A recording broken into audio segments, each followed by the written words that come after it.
My dear student, video देखने से पहले सब्सक्राइब करें और बेल बटन को जरूर प्रेस करें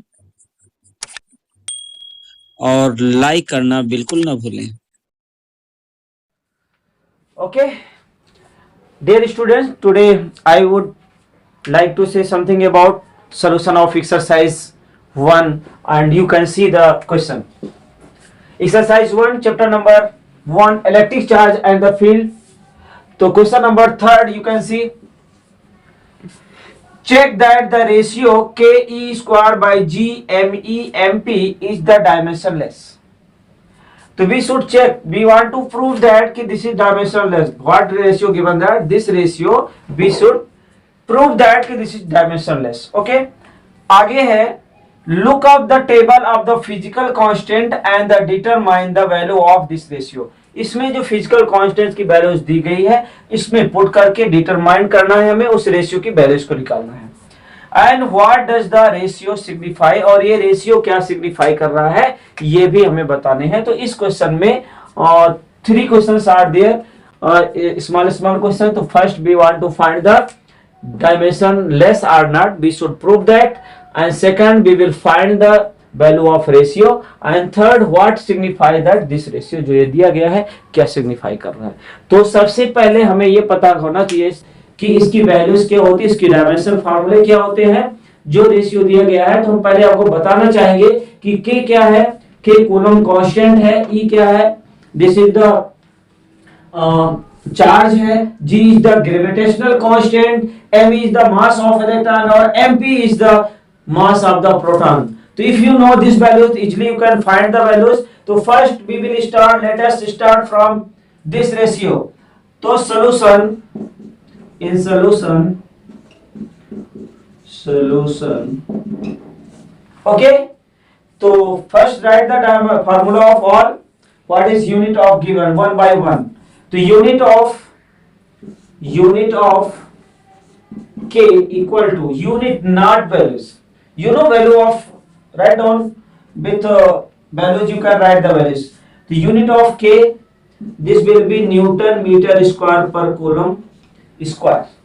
Other word, if value we want to write, so what we can write, 9 into 10 to raise 9, okay, Newton meter square per coulomb square. This is the value with unit. If we will come on that कि what is the unit of q, तो unit of charge,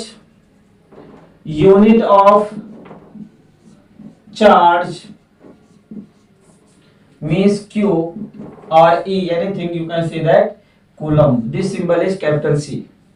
Okay, and we will come on the gravitational constant. The unit of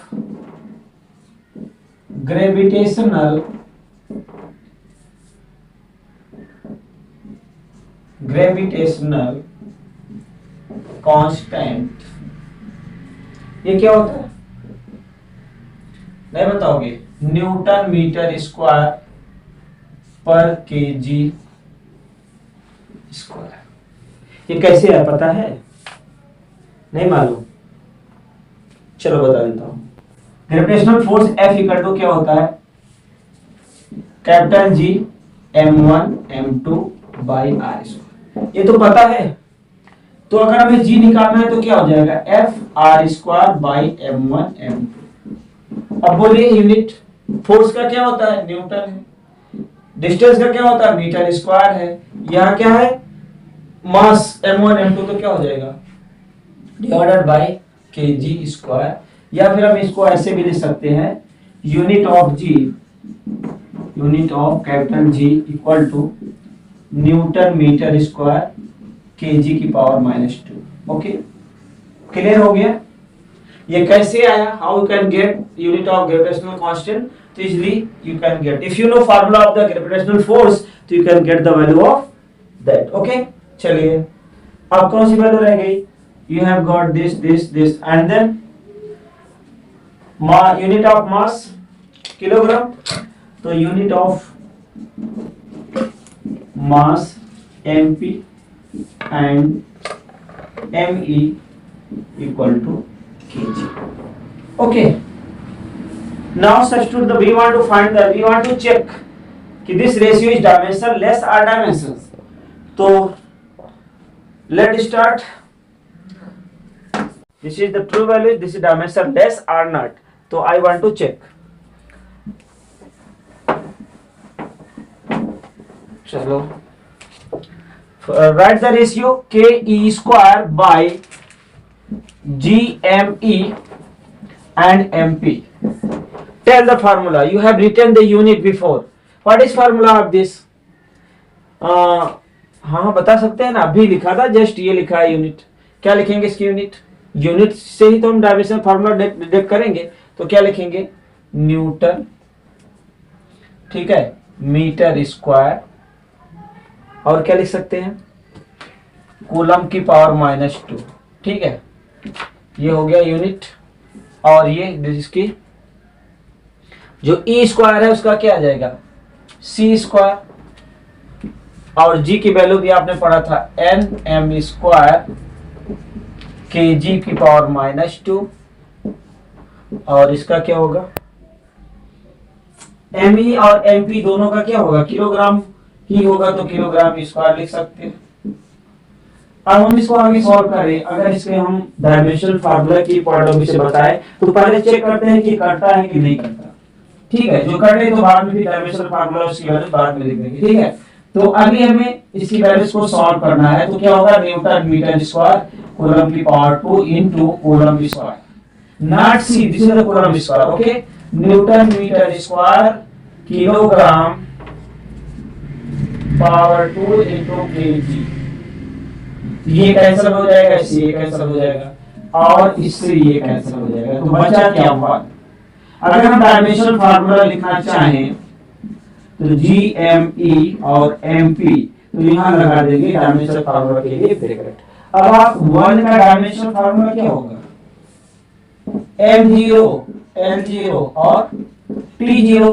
अगर ये कोई integer values आ रही है तो ऐसे हम कर सकते हैं कि this ratio is dimensionless.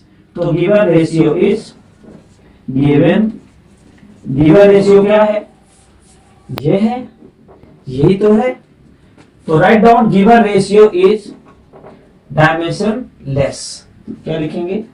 Dimensionless. Okay, तो ये तो प्रूव्ड हो गया. प्रूव्ड हुआ कि नहीं? भाई प्रूव्ड हो गया ना रेशियो, ये तो बताना था. तो दिस इज कंप्लीटेड. ओके, तो हमारी एक वैल्यू तो मिल गई कि this given ratio is dimensionless. अब नेक्स्ट क्या है? Look up the table to physical constant. अगर आपको याद है इसकी वैल्यूज तो डायरेक्ट वैल्यू पुट कर दो. कहां से टेबल देखने जाओगे? क्या आपको टेबल मिलेगी? क्या नहीं मिलेगी. You should learn values of K E M M P. Okay, तो अब टेबल देखने तो जा नहीं सकते, तो हमें लिखना भी नहीं पड़ेगा. तो चलिए अब इसकी वैल्यूज निकालते हैं. Ratio, what ratio given that we will find the value of that. तो ratio is what is ratio? K E square. ठीक है, K E square upon G M E और एम पी. ठीक है, अब टेबल देखने कहां जाओगे? कहीं मिलेगी टेबल? नहीं मिलेगी. तो बिना वैल्यू के तो क्वेश्चन होगा नहीं, तो हमें इसको लर्न करना पड़ेगा. अब इसको लिखने से पहले हम सबकी वैल्यूज राइट साइड में लिख दें. चलो यहाँ पे लिख देते हैं शॉर्ट में, छोड़ के. देखना ध्यान से. के की वैल्यू आपने लिखा था 9 × 10⁻⁹ हमने लिखा था अभी थोड़ी देर पहले. तो क्या था? न्यूटन मीटर स्क्वायर कूलम की power -2. Okay, it's okay, it's clear. G की वैल्यू 6.67 10⁻⁻11.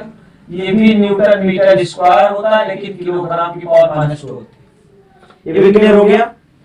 ये है चार्ज जिसको बोलते हैं ई. ई की वैल्यू कितनी होती है? 1.6 10⁻19 कूलम. ये तो सबको पता ही.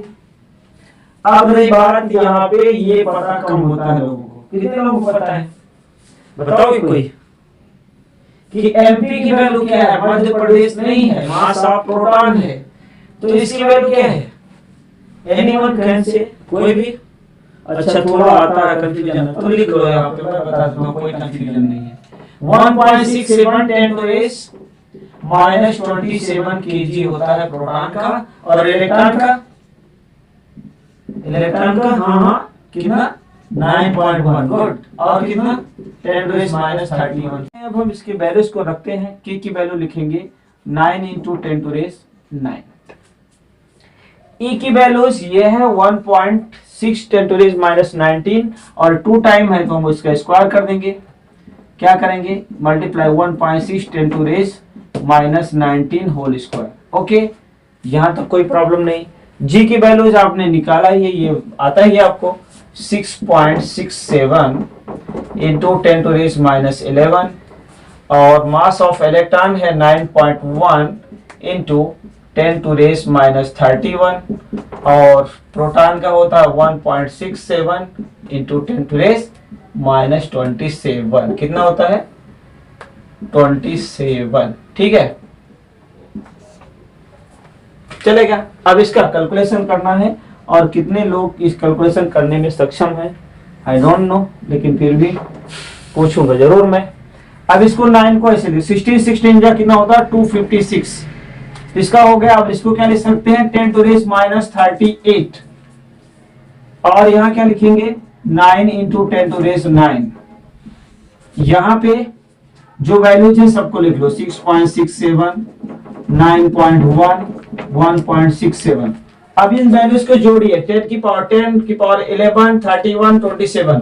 जब इसको ऐड करोगे कितना हो जाएगा 10 की पावर 1 1 2 2 9, तो यहाँ 9 हो गया, 1 3 4 4 और 4 और 2 6, तो माइनस 67। अब यहाँ पे आप इसको मल्टीप्लाई करोगे 2.56 इंटू 9, और ये 10 की पावर कितना हो जाएगा 9 39 है, और मल्टीप्लाई बाय क्या करेंगे 9, इससे सब्ट्रैक्ट करेंगे, इसको हम लिख सकते हैं 38 प्लस 9। ओके, अपॉन, अब इसको मल्टीप्लाई करिए कितना आता है, करके कैलकुलेटर यूज करिए तो अलाउड है आप लोगों को। कैलकुलेट करिए इन दोनों का मल्टीप्लिकेशन कितना है 10, हाँ बोलिए 1.36, वेरी गुड। तो 101.36 इसकी वैल्यूज आ गई, और ये वैल्यूज आपके पास है 6 10 पावर माइनस 69। अगर इसको मल्टीप्लाई करते हो तो क्या आता है, तो कितना आ रहा है, हाँ बोलिए 23, हाँ और क्या है 0.04, okay, into 10 to raise minus 29। Okay, तो ये 29 होगा ना, 38 प्लस माइनस 38 प्लस 9, तो इसमें से सब्ट्रैक्ट हो जाएगा। और इस वैल्यूज को लेना है अपवर्ड ऊपर, तो क्या हो जाएगा 10 की power 69। Okay, and divided by 101.36। अब इसको आगे बढ़ाते हैं, तो पहले तो इसको सब्ट्रैक्ट कर, इसके पावर का एडिशन कर लेंगे तो कितना बचेगा, और ये 23.04 divided by 101.36 into 10 to raise 40।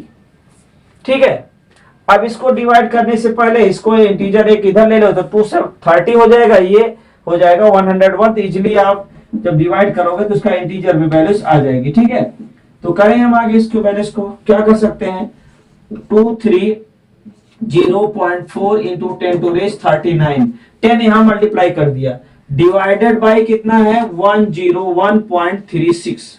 ठीक है, अब इसको डिवाइड करते हो तो क्या आता है, जब इसको हम डिवाइड करते हैं तो इसकी वैल्यू कितनी आती है 2.269, बाकी छोड़ो, बस 2 डिजिट आ गया, कोई बात नहीं, 10 to raise 39। या फिर हम इसको ऐसा लिख सकते हैं, इसकी यूनिट क्या होगी, यूनिट, अरे भाई ये रेशियो है और रेशियो का कोई यूनिट नहीं होता है। ठीक है, तो हम क्या लिखेंगे, इसका जो रेशियो की वैल्यूज है वो ke² बाई GMEMP, इसका रेशियो ये है। इसको और शॉर्ट में लिख सकते हैं, तो इतना लिख लिया आप लोगों ने, आगे बढ़े, चलो ठीक है, तो हम आगे बढ़ते हैं और इसको लिखते हैं, क्या लिखते हैं देखो, अब इसको लिखेंगे ke² by GMEMP equal to approximate 2.3 लिख सकते हैं इसको, 2.27 into 10 to raise 39 MP equal to near about equal to 2.3 10 to raise 39। ठीक है, तो ये हमारी दूसरी वैल्यूज आ गई और इसकी कोई यूनिट नहीं होगी क्योंकि ये रेशियो है। क्या है? रेशियो है। लेकिन अभी तीसरा क्वेश्चन हमारा बाकी है। ओके, तो अब ये हमें वैल्यू तो गेट हो गई है, इसका कोई यूनिट नहीं होगा। लेकिन तीसरा जो लास्ट इसमें क्वेश्चन है, what does the ratio signify, तो ये जो रेशियो है हमें क्या सिग्निफाई कर रहा है ये बताना है। तो हमें स्टेटमेंट लिखना पड़ेगा और एक लाइन में आ जाएगा। तो लिखिए क्या सिग्निफाई कर रहा है, आपके पॉइंट ऑफ व्यू से क्या सिग्निफाई कर रहा है बता। अरे क्या सिग्निफाई कर रहा है? इलेक्ट्रिक फोर्स है, ये ग्रेविटेशनल फोर्स है, इन दोनों के बीच में रेशियो है और इसके बीच में क्या है? प्रोटॉन और इलेक्ट्रॉन है, जो वो कांस्टेंट है, फिक्स है। तो वही लिख देना। चलो कैसे लिखें? आप बोलोगे कि मैं लिखूं? अच्छा मैं ही लिखूं, ठीक है। दिस इज, लिखो, ratio of electric force to gravitational force, gravitational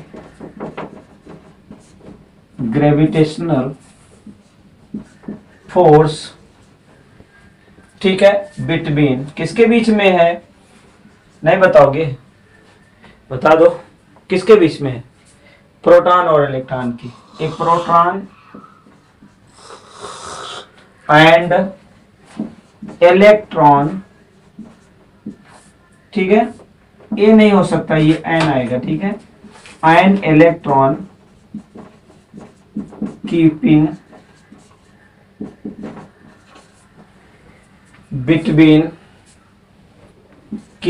distance between them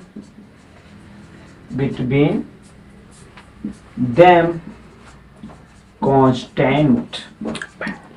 ठीक है, तो हमें ये लिखना था। तो आई थिंक जो आपको बताना है, जो देख के इसको बता सकते हो, वही लिखना है। तो this is the ratio of electric force of gravitational force. क्या लिखा है? This is ratio of electric force to gravitational force between, ये proton and electron, keeping distance between them constant.